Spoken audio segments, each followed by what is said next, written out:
Êxodo capítulo 9. Nós continuaremos hoje a sétima praga. Nós dividimos o relato da sétima praga. Na verdade, até o versículo 21 do capítulo 9, nós temos como que um preâmbulo da sétima praga. Isso só acontece com essa praga específica, que também é a abertura do último trio de pragas, contando até a nona praga, obviamente, sendo a 10ª, então, a derradeira. Êxodo 9, eu lerei todo o capítulo, mas o sermão será apenas dos versículos 22 a 35. Êxodo 9, a partir do versículo 1, essa é a santíssima palavra de Deus. Perdão, a partir do versículo 13, a sétima praga. Disse o Senhor a Moisés: levanta-te pela manhã cedo, apresenta-te a Faraó e dize-lhe: assim diz o Senhor, o Deus dos Hebreus: deixa ir o meu povo para que me sirva. Pois esta vez enviarei todas as minhas pragas sobre o teu coração e sobre os teus oficiais e sobre o teu povo, para que saibas que não há quem me seja semelhante em toda a terra. Pois já eu poderia ter estendido a mão para te ferir, a ti e o teu povo, com pestilência, e teria sido cortado da terra. Mas deveras, para isso te hei mantido, a fim de mostrar-te o meu poder, e para que seja o meu nome anunciado em toda a terra. Ainda te levantas contra o meu povo para não deixá-lo ir? Eis que amanhã, por este tempo, farei cair muito grave chuva de pedras, como nunca houve no Egito, desde o dia em que foi fundado até hoje. Agora, pois, manda recolher o teu gado e tudo que tens no campo, todo homem e animal que se acharem no campo, e não se recolherem à casa, em caindo sobre eles a chuva de pedras, morrerão. Quem dos oficiais de Faraó temia a palavra do Senhor, fez fugir os seus servos e o seu gado para as casas. Aquele, porém, que não se importava com a palavra do Senhor, deixou ficar no campo os seus servos e o seu gado. Então disse o Senhor a Moisés: estende a mão para o céu, e cairá chuva de pedras em toda a terra do Egito, sobre homens, sobre animais e sobre toda a planta do campo na terra do Egito. E Moisés estendeu o seu bordão para o céu. O Senhor deu trovões e chuva de pedras, e fogo desceu sobre a terra. E fez o Senhor cair chuva de pedras sobre a terra do Egito, de maneira que havia chuva de pedras e fogo misturado com a chuva de pedras tão grave, qual nunca houve em toda a terra do Egito, desde que veio a ser uma nação. Por toda a terra do Egito, a chuva de pedras feriu tudo quanto havia no campo, tanto homens como animais. Feriu também a chuva de pedras toda a planta do campo, e quebrou todas as árvores do campo. Somente na terra de Gósen, onde estavam os filhos de Israel, não havia chuva de pedras. Então o Faraó mandou chamar a Moisés e a Arão e lhes disse: esta vez pequei, o Senhor é justo, porém eu e o meu povo somos ímpios. Orai ao Senhor, pois já bastam esses grandes trovões e a chuva de pedras. Eu vos deixarei ir, e não ficareis mais aqui. Respondeu-lhe Moisés: em saindo eu da cidade, estenderei as mãos ao Senhor, os trovões cessarão, e já não haverá chuva de pedras, para que saibas que a terra é do Senhor. Quanto a ti, porém, e aos teus oficiais, eu sei que ainda não temeis ao Senhor Deus. O linho e a cevada foram feridos, pois a cevada já estava na espiga e o linho em flor. Porém o trigo e o centeio não sofreram dano, porque ainda não haviam nascido. Saiu, pois, Moisés da presença de Faraó e da cidade, e estendeu as mãos ao Senhor. Cessaram os trovões e a chuva de pedras, e não caiu mais chuva sobre a terra. Tendo visto Faraó que cessaram as chuvas, as pedras e os trovões, tornou a pecar, e endureceu o coração, ele e os seus oficiais. E assim Faraó, de coração endurecido, não deixou ir os filhos de Israel, como o Senhor tinha dito a Moisés. Amém. Amém. Vamos orar. Ó Deus maravilhoso, que culto glorioso nós temos agora para o engrandecimento do nome do Senhor, para a manifestação dos seus atributos. para a celebração da grande redenção que nós temos em Cristo Jesus. Obrigado, ó Deus, porque o culto é para Ti e para Ti somente, determinado pelo Senhor, desde a sua forma até todas as circunstâncias. E Te pedimos agora que o Senhor nos beneficie também, que o Senhor nos ajude a entender que, em primeiro lugar, não é para o benefício do homem, mas do Senhor. Mas ao fazermos isso, sem dúvida alguma, somos beneficiados. E o maior benefício, ó Deus, é o que estamos experimentando agora, o Teu Evangelho mais uma vez anunciado, a partir da Tua Palavra. Como nós precisamos disso, como nós temos negligenciado isso. Que não seja mais assim em nossas vidas, que não seja assim agora. Ao ouvirmos a Tua voz como um trovão, possamos nos arrepender dos nossos muitos pecados. Em nome de Jesus. Amém. Amém. Uma certa vez eu viajei com alguns amigos para o Rio de Janeiro. Nós entramos numa de suas praias e ela estava bem violenta naquele dia. As ondas excelentes para jacaré ou para o surf. E nós, destemidos, entramos.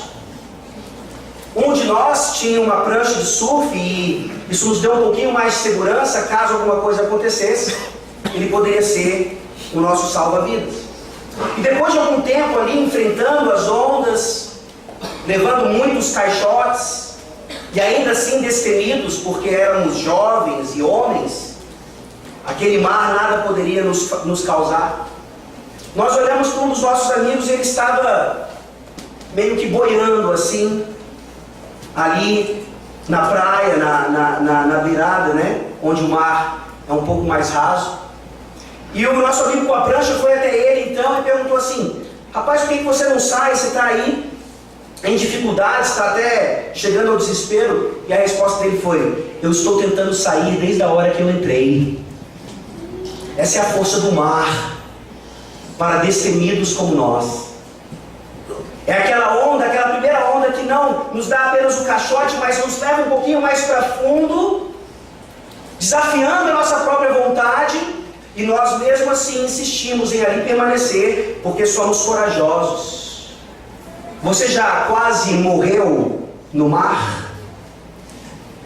Você deve conhecer alguma história de alguém próximo de você que quase morreu no mar. Graças a Deus nós temos aprendido aqui o 6º mandamento.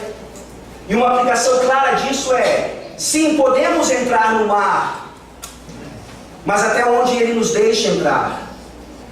Mesmo que você pense ser imbatível, ou invencível, ou imortal, uma onda maior, uma mudança da corrente te mostra o quanto você é insignificante e o quanto você precisa se cuidar melhor nessas horas ou em outras.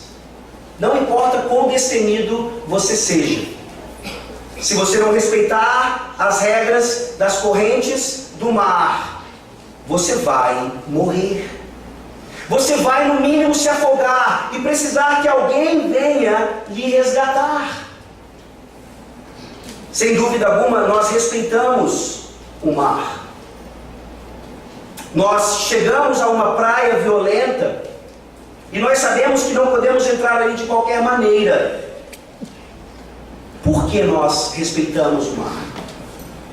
Porque não só o tamanho das ondas, mas até mesmo o barulho que elas fazem, nos fazem temer aquela situação.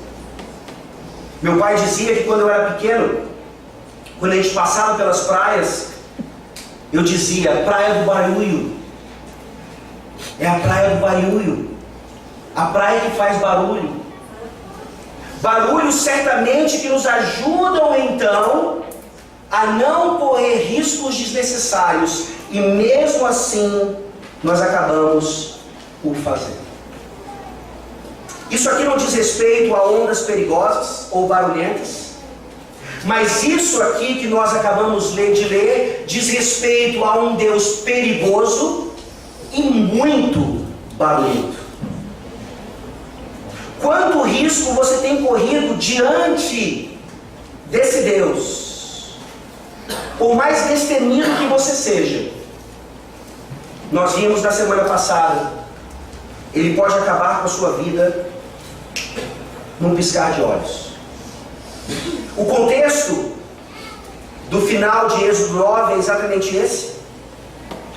Nós começamos a ver aqui como Deus agora na 7ª praga, ele traz alguns paralelos da 1ª e da 4ª pragas, e aqui trazendo então essa nova informação de que ele traria uma tempestade nunca vista antes nas terras do Egito, e que essa tempestade agora, ela não apenas atrapalharia a vida dos egípcios, como talvez alguns insetos o fizeram, ou outras situações, mas agora ela tiraria a vida, não só de animais, não só de plantas, mas do próprio homem. A severidade das pragas claramente está aumentando. Isso vai ficar claro quando chegarmos na 10ª praga.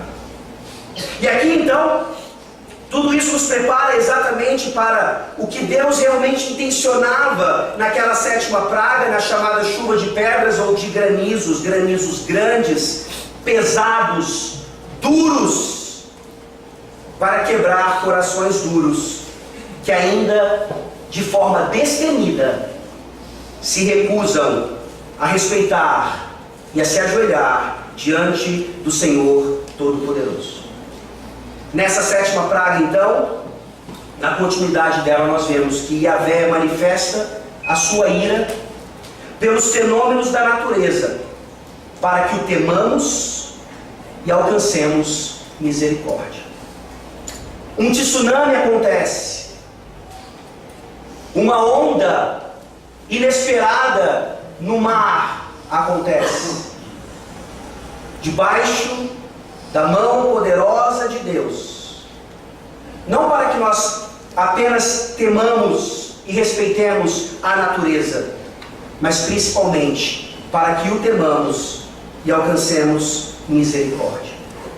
A primeira parte desse texto, a partir do versículo 22 até o 26, nos mostra a ira do Senhor para estabelecer temor.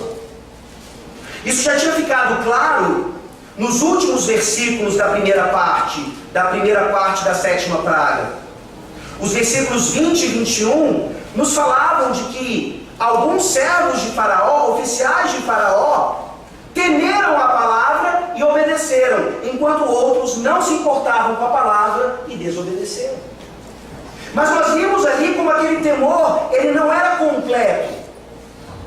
Era um temor apenas para se livrar de uma situação, não verdadeiramente para temer a Deus e a sua ira e a sua justiça.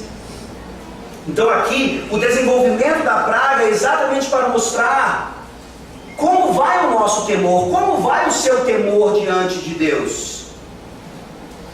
E isso muitas vezes pode ser visto diante das nossas reações nas tempestades de Teresina.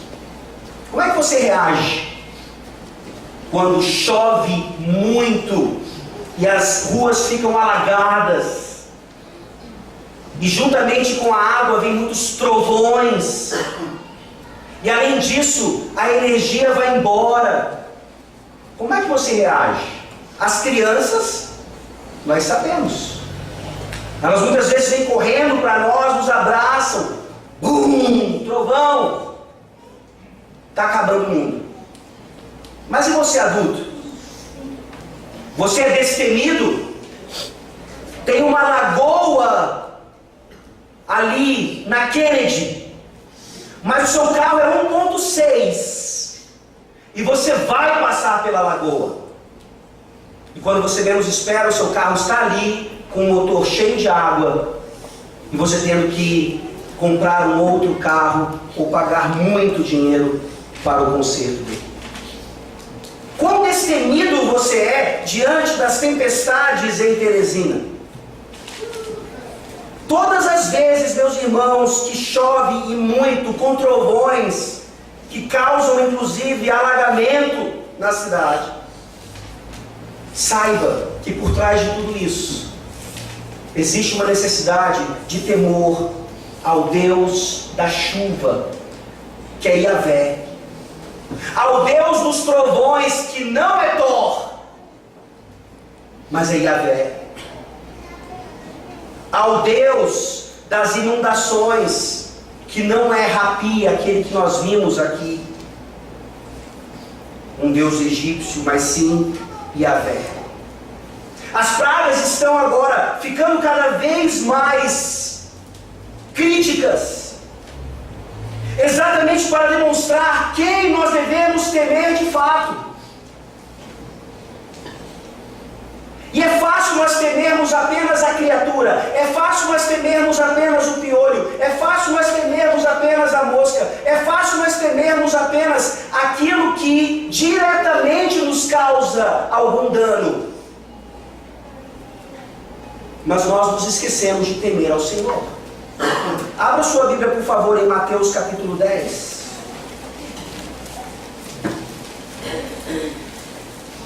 Você tem medo do diabo? Por quê? Pergunto eu. Porque ele é tão feio, pastor.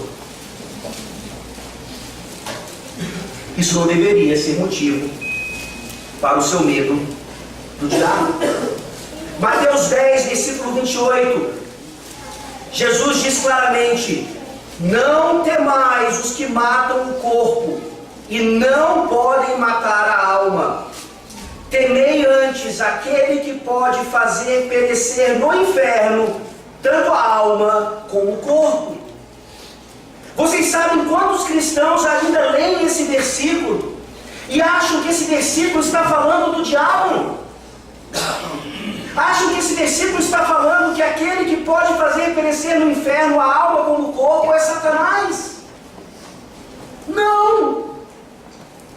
Jesus está falando aqui em contraste da criatura que nada pode fazer em relação à nossa alma, pode fazer em relação ao corpo, em relação a outras coisas, mas só Yahvé é aquele que faz perecer no inferno tanto a alma como o corpo.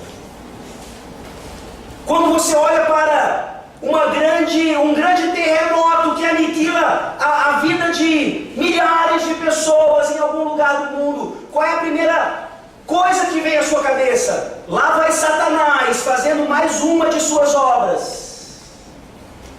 Sem dúvida alguma pode ser Satanás, mas a mando de Yahvé, comandado por Deus. Satanás então faz essas coisas, mas ele consegue atingir no máximo os nossos corpos, tirar as nossas vidas, a nossa respiração. Mas é somente Yahvé que determina para onde o nosso corpo e alma vão na eternidade. Da próxima vez que você experimentar, ouvir alguma coisa parecida com essa tempestade de granizo aqui, saiba que é o Deus Todo-Poderoso, o dono do tempo, do céu e da terra, que estabelece aquilo com propósitos bem definidos, mesmo que nós não os conheçamos. Quando você lê o texto aqui de Êxodo, você vê claramente a descrição da tempestade. Cairá chuva de pedras em toda a terra do Egito. O Senhor deu os trovões, chuva de pedras e fogo desceu da terra.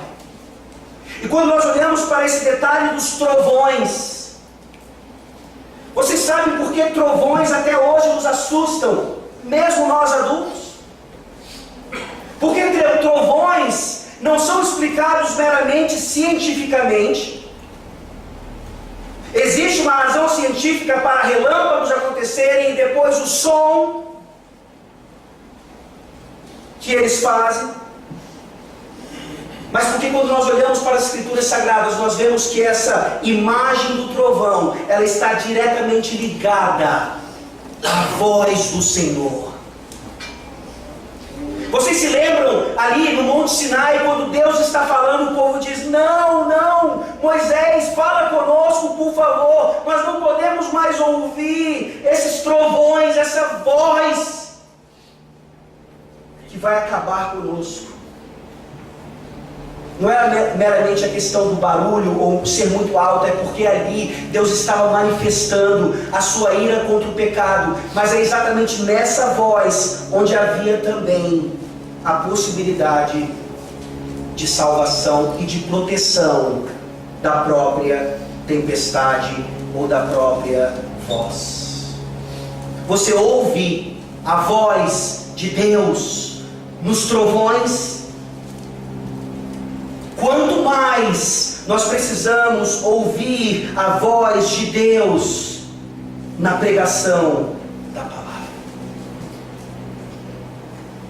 Nós estamos vendo o jornal e de repente aparece a Maju, que vai dizer o quê?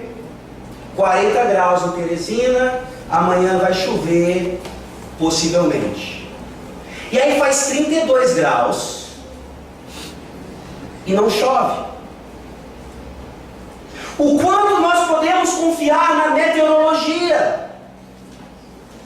Você certamente já confiou e ela já lhe pregou alguma peça. Quantas vezes esses especialistas aparecem, fazem suas predições e erram? Talvez nós possamos dizer aqui que eles mais erram do que acertam. Mas a questão não é essa. A questão, como nós veremos já já de forma mais detalhada, é que a meteorologia ou a própria ciência, ironicamente, nos demonstram o quanto nós, criaturas, seres humanos, inteligentíssimos, não conseguimos nem conseguiremos controlar o clima. Nós podemos amenizar o clima criando aquecedores ou ar-condicionado, mas Teresina sempre será uma cidade de 40 graus. Já quiseram climatizar a cidade toda, nem isso é possível. O quanto nós confiamos na idolatria dos deuses da meteorologia. É exatamente contra isso que Yahvé está se levantando aqui. Yahvé, como nas outras pragas, está envergonhando aqui duas deusas do Egito. A primeira delas é Nut, a deusa dos céus. Aquela que era representada como sendo uma abóboda celestial. Ela era a protetora do Egito. Só chovia porque ela queria. Só fazia sol porque ela queria. Nut, então, era totalmente capaz de controlar e proteger o povo do Egito contra as investidas da natureza totalmente sem controle. Nut é jogada ao chão, é incapaz de impedir uma chuva de granizos jamais vista antes em toda a terra do Egito. E uma outra deusa, também envergonhada aqui, é Renenutet, a deusa das colheitas. A deusa que fazia então que os homens plantassem em um determinado tempo, e ela abençoava aquele processo, e então no tempo determinado eles colhiam, e a deusa era adorada com as várias ofertas da colheita adquirida. Será que nós entendemos isso? Qual seria a sua resposta para a pergunta sobre por que o sol vai nascer amanhã. Imediatamente o seu cérebro diz: olha, porque ele nasceu hoje, ele nasceu ontem, ele nasceu anteontem, a Terra está fazendo um movimento de rotação, o Sol está num lado e amanhã ele vai estar desse lado. Não que ele se movimenta, obviamente, mas de acordo com o movimento da Terra. É por isso que ele vai nascer ou se pôr numa linguagem também metafórica. E essa resposta, ela não é a resposta primária. Sabe por que o sol vai nascer amanhã, meus irmãos? Porque Deus vai fazer o sol nascer amanhã. Porque Deus continua fazendo a terra girar em torno do seu próprio eixo. Sabe por que nós vamos plantar nesse mês e colher naquele mês? Porque Deus vai fazer a semente brotar, virar uma planta, produzir frutos e chegar à maturidade para a colheita. É Deus na sua providência fazendo tudo isso. E nós nos esquecemos. Porque é tão científico, é tão cotidiano. Nós nos acostumamos com a regularidade que Deus faz as coisas por nós, que nós nos esquecemos dele. Ele é tão fiel, ele é tão preciso, ele é tão confiável, que nós nos esquecemos de confiar nele. Abra sua Bíblia, por favor, em Isaías 28. Isaías capítulo 28.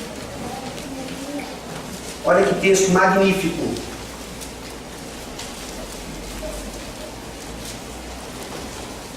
A respeito da providência de Deus. Isaías 28, a partir do versículo 23. Inclinai os ouvidos e ouvi a minha voz, atendei bem e ouvi o meu discurso. Porventura lavra todo dia o lavrador para semear? Ou todo dia sulca a sua terra e a esferroa? Porventura, quando já tem nivelado a superfície, não lhe espalha o endro, não semeia o cominho, não lança nela o trigo em eiras, ou cevada no devido lugar, ou a espelta na margem? Pois o seu Deus assim o instrui devidamente e o ensina.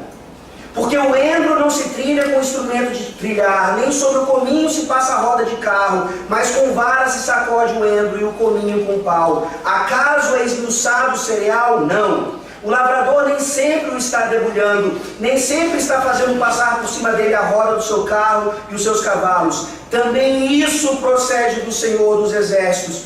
Ele é maravilhoso em conselho e grande em sabedoria. Não é Deus que vai plantar por nós. Não é Deus que vai regar por nós. Não é Deus que vai colher por nós. Esse é o nosso papel como criaturas dele. Mas é Ele quem nos instrui até mesmo nisso. Por que é que você trabalha no que você trabalha? O quanto você se lembra diariamente que o seu dom e o seu talento nessa área específicas não apenas foram dados por Deus em um determinado momento e Ele então se esquece de você, mas diariamente Deus está ali te dando condições, inteligência, tudo pela graça. E é por isso que nós nos achegamos a um culto como esse e oferecemos parte dos nossos bens a Ele como sacrifício de adoração. Nós estamos reconhecendo Deus. Se não fosse pelo Senhor, não haveria isso aqui. Não é pela força do meu braço, não é pela minha capacidade mental, é pelo Senhor, é pela Tua graça. Isso nos tornaria pessoas mais dedicadas à oração. Nós realmente entenderíamos o que Paulo diz sobre orar sem cessar. porque estaríamos buscando a face do Senhor regularmente, porque Ele regularmente está ao nosso derredor, nos abençoando, como nós lemos agora em Isaías, como Ele faz com o lavrador, Ele faz com o trabalhador, hoje, da época moderna do século 21. Mas nós somos idólatras, meus irmãos. Nós somos idólatras e esse texto demonstra isso. Porque nós, no final das contas, confiamos mais em meteorologia, confiamos mais na ciência, confiamos mais nos métodos. E inclusive, podemos cair aqui, mais uma vez, no conto da ciência, como explicação para essa praga. Para a física Nadine von Blom, do Instituto de Física Atmosférica da Alemanha, pronto, isso já basta. Ela trabalha no Instituto de Física Atmosférica da Alemanha, não tem como discutir.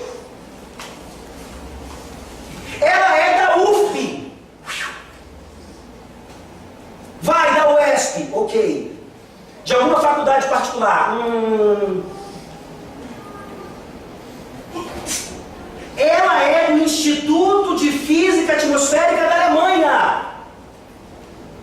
E ela diz que aquela tempestade foi uma chuva de pedras vulcânicas após determinada erupção. Em uma entrevista, ela afirmou: quando uma nuvem de cinzas percorre grandes distâncias, surge umidade na atmosfera. Além disso, também há bastante vapor de água na nuvem em si. Neste caso, os pequenos fragmentos de cinzas e cristais teriam formado um núcleo similar ao granizo, causando a impressão de uma chuva que mistura água, pedras e fogo. É impressão. Aí eu pergunto aos egípcios que morreram, seus animais e as plantas ali, foi impressão? Ou pressão de muita água, pedra e fogo de fato, que caíram ali, mais uma vez, de forma sobrenatural? Pode ter certeza que tem explicação científica para isso, mas não a que a falsa ciência quer ou deseja. A falsa ciência, a falsa academia, ela tem como objetivo principal se livrar dos mitos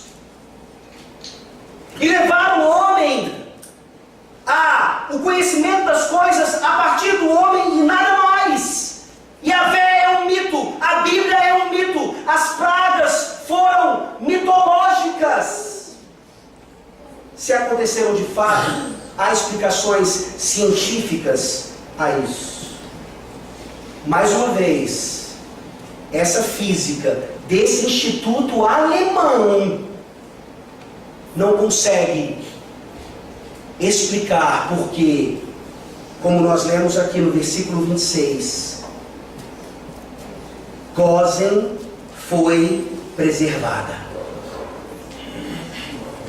Somente na terra de Gósen, onde estavam os filhos de Israel, não havia chuva de pedras. Pense num vulcão inteligente. A minha erupção vai soltar pedras que vão atingir toda a terra do Egito, exceto aquela terra específica onde estão ali os filhos de Yahvé. Que vulcão preciso. Só que não. A mão do Senhor dirigindo toda essa tempestade exatamente nos pontos onde Ele queria e preservando exatamente aquela que hoje seria a própria igreja. Crianças, vocês têm medo do trovão? Vocês têm medo da tempestade ou das ondas do mar? Veja o privilégio que você tem de fazer parte da igreja de Deus.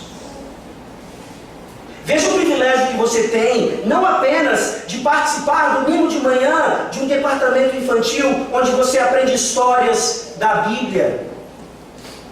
Aqui, crianças, é onde vocês têm a proteção de Deus. A proteção, não apenas material, mas principalmente espiritual. Abra sua Bíblia, por favor, em Provérbios 13. Provérbios 13, versículo 13.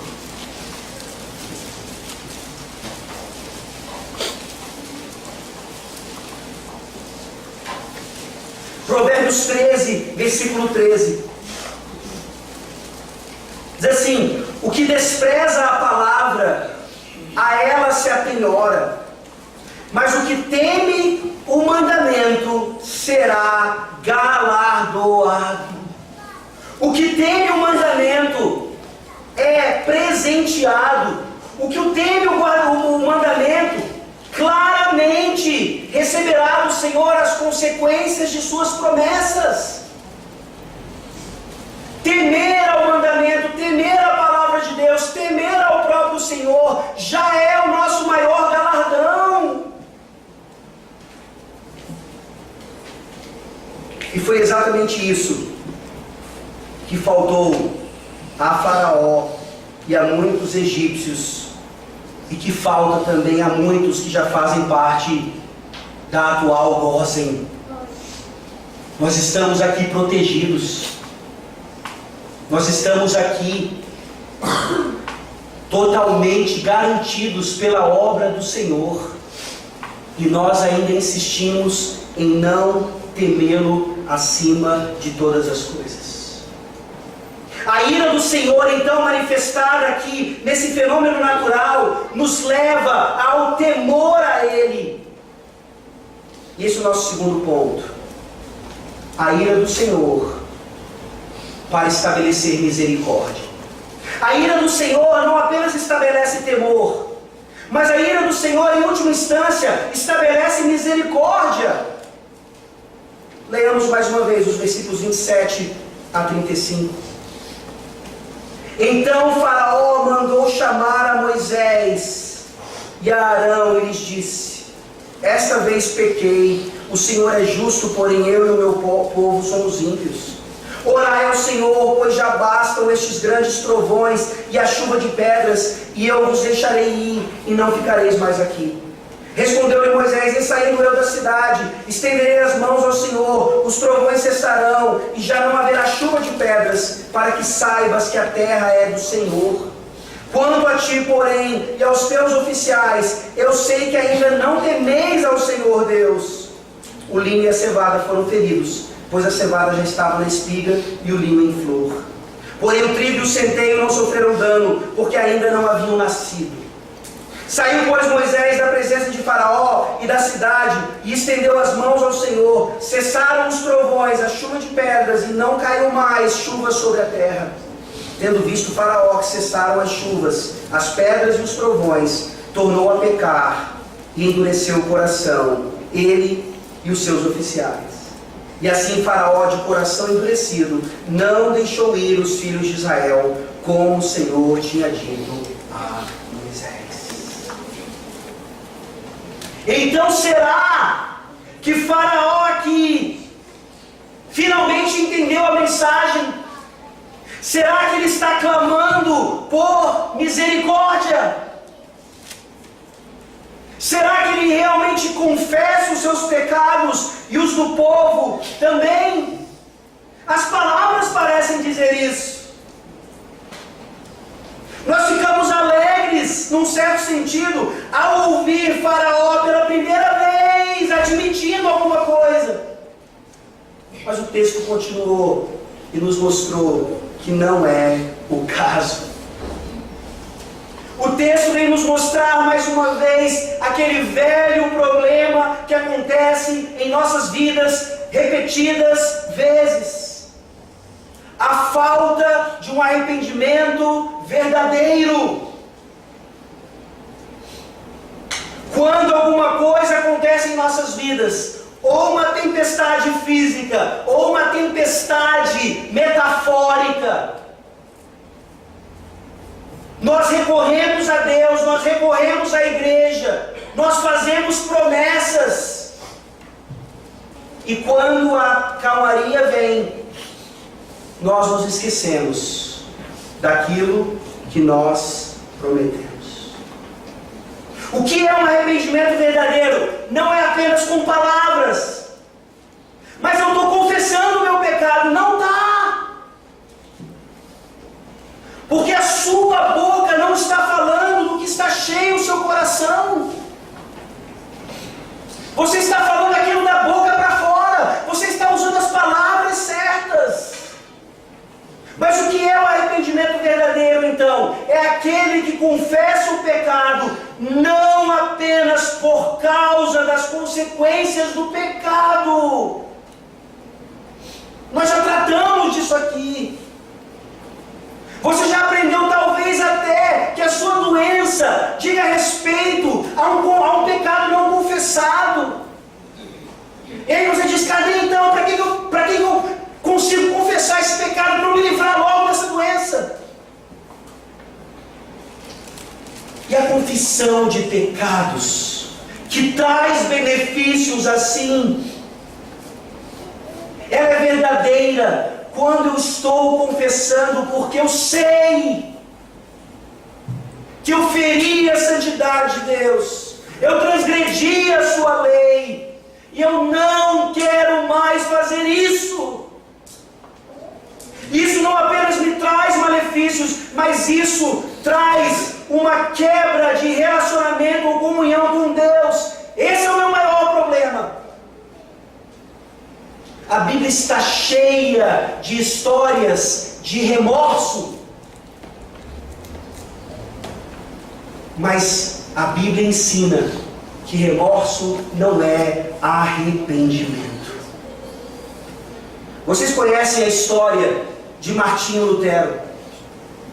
Em 2 de julho de 1505, durante uma grande tempestade, Lutero foi quase atingido por um raio.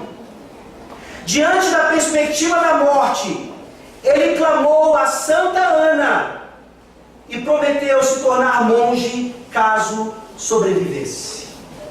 Vocês conhecem a história. Ele sobreviveu à tempestade. Segundo a lógica do que eu acabei de declarar, Santa Ana o livrou da tempestade. Ele precisava agora então cumprir a sua promessa, o seu voto a Santa Ana. Ele se torna um monge. Para católicos romanos, isso era mais do que suficiente. Para outros tipos de idólatras e místicos, isso é mais do que suficiente. Afinal de contas, eu sobrevivi e estou pagando a minha promessa. Mas não foi suficiente para Lutero, graças a Deus por isso. Ele se tornou um monge, ele se libertou da tempestade, mas sobre os seus ombros ainda estava o peso da ira de Deus. E ele ia ao confessionário e confessava os seus mais íntimos pensamentos. Aquele responsável pelas suas confissões não aguentava mais. Ele diz, Lutero, eu não aguento mais ouvir isso. Você me deprime. Vá procurar outro.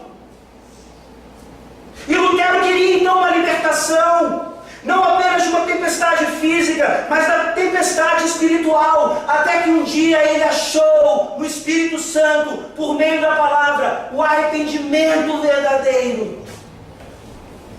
Ele não via mais Yahvé como um Deus apenas irado para destruí-lo, mas ele via agora Yahvé como um Deus de misericórdia, pronto para recebê-lo. Por isso que para Lutero a justificação pela fé somente é talvez a maior doutrina.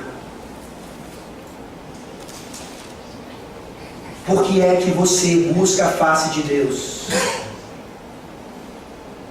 Faraó que claramente buscou a Deus por meio de Moisés, até com as palavras corretas, mas tudo da boca para fora. Ele só queria mais uma vez se livrar dos seus problemas. E quando os problemas passam, nós nos livramos de Deus também. Até o próximo problema, até voltarmos para a igreja. E depois deixá-la novamente, quando tudo está em paz. É esse o seu caso? Por que é que você fez a sua profissão de fé? Por que é que você pensa em fazer a sua profissão de fé? Você não precisa ser membro desta igreja, você precisa ser membro do corpo de Cristo. Verdadeiramente entender a misericórdia de Deus em relação à sua vida e qualquer pecado que você tenha cometido. Aqueles que se achegam a Deus, penitentes, em arrependimento, Ele não rejeita. Mas muitos têm chegado impenitentes, apenas com remorso. Abra sua Bíblia, por favor, em Isaías 26. Isaías 26, versículo 10.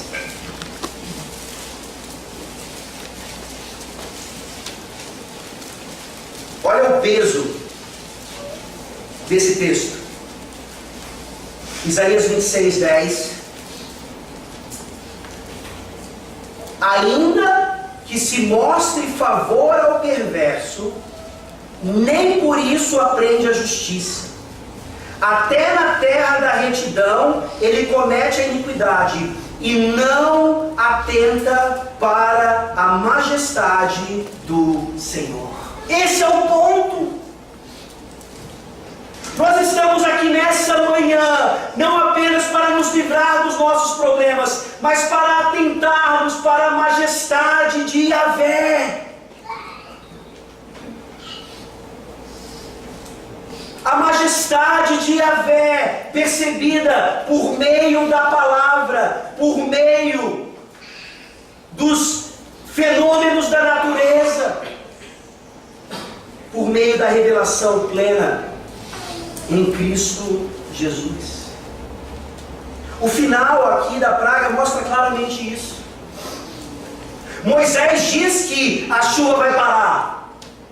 Esse é o intento de Deus. Mas ele confronta Faraó. Ele diz: eu sei que você ainda não teme ao Senhor. Olha quem ele está confrontando. O Espírito Santo está dizendo para você hoje no seu coração: eu não sei, mas o Espírito Santo sabe. Você ainda não teme ao Senhor. Você busca o Senhor apenas para lhe favorecer. Você não atenta para a majestade dEle. A sua vida demonstra isso. Assim como o Faraó aqui demonstrou. Acabou a tempestade. Ele voltou a pecar e endureceu o coração. Que mentiroso. Pare de buscar o Senhor apenas por isso. E se você é um bom leitor das Escrituras,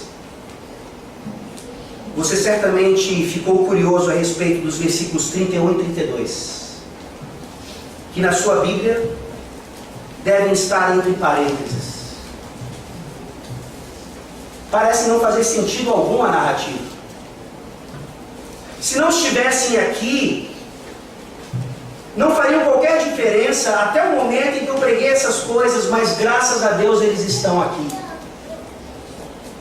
Não precisariam estar entre parênteses, eles são fundamentais para o entendimento da narrativa, principalmente para o Evangelho a partir de Êxodo.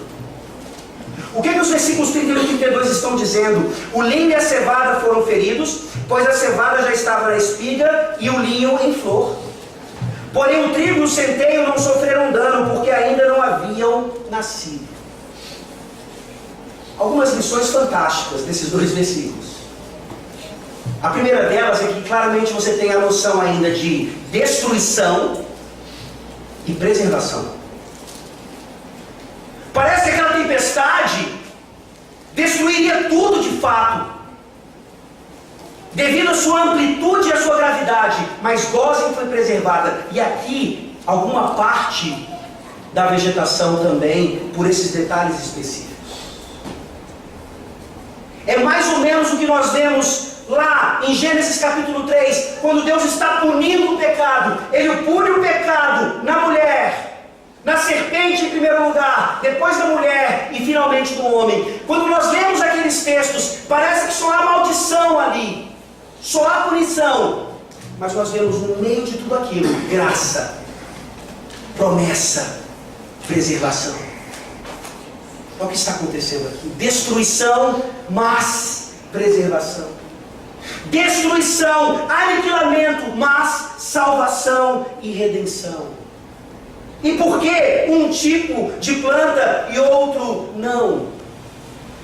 Aqui claramente plantas maduras foram destruídas, plantas que ainda gerariam não foram destruídas. Isso diz respeito a você nessa manhã, que certamente pode dizer que não se ensina truques a cachorros velhos. Você é velho demais, você é maduro demais para aprender o Evangelho. Você tem anos e anos de estrada, anos e anos de pecado, pecados imperdoáveis, pecados injustificáveis. É tarde demais para você se arrepender. Não é isso que o texto está dizendo. O que o texto está dizendo é que quem de fato depende da sua própria vida ou das suas próprias obras para a salvação vai ser destruído.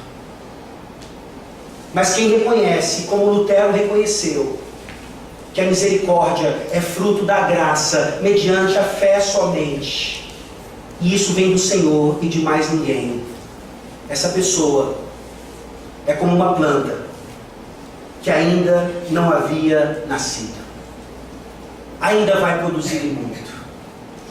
Nessa manhã, o Espírito Santo de Deus lhe chama a se arrepender de sua vida pregressa, de sua vida cheia de pecados, de sua vida madura sim, mas não para a glória de Deus. Se arrependa hoje, deixe essas coisas, é possível no poder do Senhor.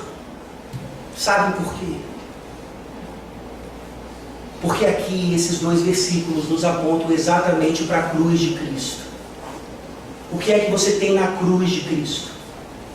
O que é que você tem ali no Filho de Deus, recebendo a tempestade de granizo no seu lugar? O que é que você tem ali? Você tem destruição. Ele estava sendo destruído, ele estava sendo dilacerado, ele estava sendo completamente acabado, para que houvesse salvação, para que houvesse misericórdia, para que houvesse esperança. Não busque a cruz do Senhor Jesus Cristo apenas para se livrar da tempestade.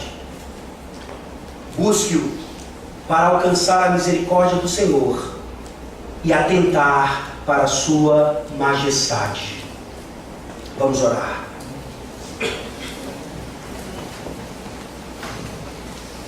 Glorioso Deus, obrigado pelos detalhes da Tua palavra.